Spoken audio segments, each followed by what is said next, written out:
Hello everybody. It's been quite a while since I've made a video. I was actually working on one about the Sandy Hook shooting when I heard about the Santa Monica shooting that happened yesterday. So there are a few curious things that come up with every shooting incident. One of which is that I was able to guess, and I'm not sure if it's accurate or not because all of the reports are so new. If you have not heard yet, there was a shooting yesterday in Santa Monica, California. It started with one or two men, they're not really sure yet. Oh, this one says acted alone, so that must be brand new that actually just got released. So one man lights a house on fire. They think that it was the brother and the father in the house, I believe. And then he started shooting on a public bus and made his way to Santa Monica College. And before I read anything else, immediately I thought to myself, I bet anything he had a handgun, a shotgun, and an AR-15. And I'm actually gonna read on in this and see if it says anywhere, because this seems to be the most recent. But so far, every article that I've read, a military-style rifle. Every article that I've read confirms that he had a handgun, a shotgun, and a AR-15. This might change as things present themselves and come to the surface with this story, but as of now, this man had those three types of guns. This is strange to me because that's the same criterion for pretty much every shooting that we've had recently in America. And this includes big ones like Columbine and the Aurora, Colorado Batman shooting, James Holmes, and the Sandy Hook shooting of with Adam Lanza. Now, all of these, they have those three primary weapons: a handgun, a shotgun, and an AR-15. And when you think about guns and gun control, these are the three primary guns that you think about. Now, something else interesting that happened with this is that it happened in what they call a gun-free zone, which is a joke because that's nowhere in America is going to be gun-free. If people want guns, they're going to have them.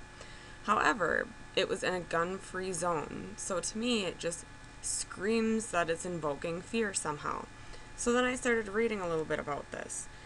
President Obama apparently was attending a Democratic fundraiser there 3 miles away from where the shooting actually happened.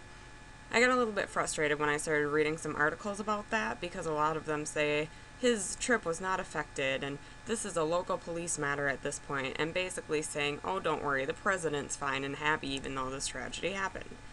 So that's a weird thing, first of all. The second weird thing that I've seen with pretty much every tragedy that I've followed since I've been alive in America is that they have this eerie coincidence. If we look at, well, let's just start with 9/11. On 9/11, let's see, which one is it? Aside from military exercises, a national reconnaissance, that's a really difficult word to read actually when it's written, drill was being conducted on September 11th, 2001. In a simulated event, a small aircraft would crash into one of the towers of the agency's headquarters after experiencing a mechanical failure. What's interesting about this is that I've read quite a few articles and listened to interviews, and a lot of the people that helped with 9/11, a lot of the military officials and emergency officials, they didn't even realize at first that this was not part of the drill. They all thought that this was actually part of the drill when 9/11 first started to happen. Okay, so that's 9/11. Look into it yourself if you don't believe me. I mean, there's plenty of information out there. You can lift it from the actual military sites if you would like to. Moving on, let's look at the Boston bombing incident that just happened last year.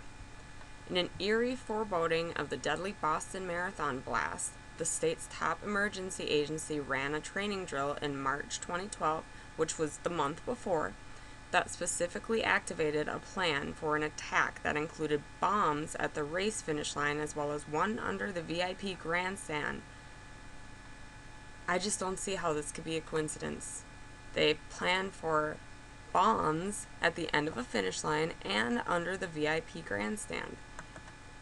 Alright, moving on. So we see that this is a coincidence. Yes, it happened a month before, but I think it's pretty much undeniable that that is a very unique thing to drill for, and something that isn't going to be statistically accurate to say, oh, well, that happens all the time. No wonder it happened. You can't connect the two. No, I feel like these two can be connected because it's a very unique circumstance that they acted out. Alright, so we'll keep going. Sandy Hook Elementary. This is one of the creepiest ones to me as well.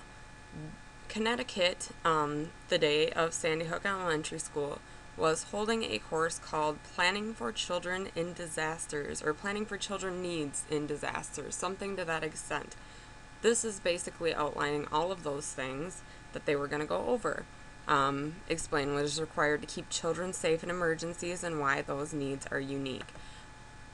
If you don't know about Sandy Hook, that was the elementary school shooting that just recently happened in the past year. This was happening the same day. Again, a very, very odd coincidence if it is simply that. The statistics for something like that being a coincidence are just so small and minuscule that it's outrageous. So here's another one, Aurora Theater. This is the Batman shooting. That day that they were having it, real-life shooting imitates training exercise at Parker Medical School. This medical school in the same vicinity of Aurora on the same day was holding a drill with multiple medical officials from around the country and I think world, I read in a different article. But this basically was a bunch of medical professionals training for this type of disaster. And then the same day it happens, and in fact it says in here that they incorporated that into their training that day, once they had learned that it happened. So again, look into that one yourself. So then today I typed in Santa Monica drill, Santa Monica shooter drill, Santa Monica mock drill. I was trying to find anything that I could. After some searching, I found this. Now, I'm not going to play the video because I don't want to break copyright laws, but I will say this. It's kind of eerie to listen to them talk about the counterterrorism drill that they were going through. And basically, they did this, I think, yesterday. No, they did this on Thursday, my mistake. They did this on Thursday in Los Angeles. The shooting happened yesterday, Friday, in Santa Monica. This scenario involves active shooters. And this was a huge mock drill that they did. It was huge. It had photographers everywhere. You can watch this video. You can see how many people were there. Basically, it was outlining a lot of the things that happened with this shooting yesterday. So, just for those of us that don't live in California, Santa Monica is only 21 minutes from downtown Los Angeles. And that is not very far, considering that, that's just not very far. So I guess my question is this. How can all of this be a coincidence? And I'm not saying that it's not. Maybe it is. It's what they call a black swan. It's a very rare coincidence that everything just happens to add up to be that exact coincidence. But my question is, how does it keep happening with every single one of America's tragedies that we have coming up? Without even knowing anything about this shooting, I was easily able to guess, okay, these are the 3 types of weapons that he had. I didn't know, what make or anything like that, but easily able to guess the type of weapon, and I was able to guess that there was some type of drill like this in the area around the day, within 1 or 2 days of the event. So how can someone like me, without any kind of military training, without any kind of law enforcement training, be able to look at this situation just upon hearing about it and guess those things?